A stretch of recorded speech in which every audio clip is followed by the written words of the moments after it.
NASA took a giant leap back to the moon with the successful launch of Artemis 1 overnight following a series of delays. Let's head to the Kennedy Space Center with a look at the historic mission.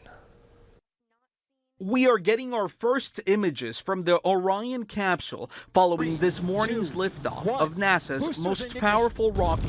And liftoff of Artemis 1. It's like the first moon launch in 50 years, right? So that's like historical. The Artemis 1 mission finally launched after 8 months of back and forth from its launch pad.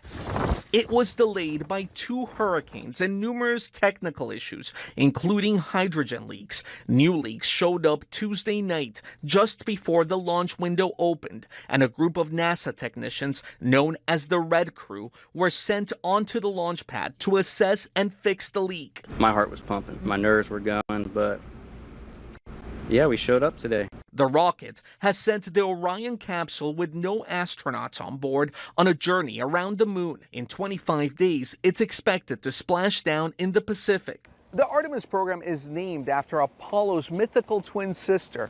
NASA is planning on sending astronauts back to the moon as early as 2025, 50 years after the Apollo program ended.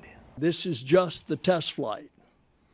And we are stressing it and testing it to make it as safe as possible, as reliable as possible. NASA says the ultimate goal from this test flight and the Artemis moon missions is to also send a crew to Mars one day.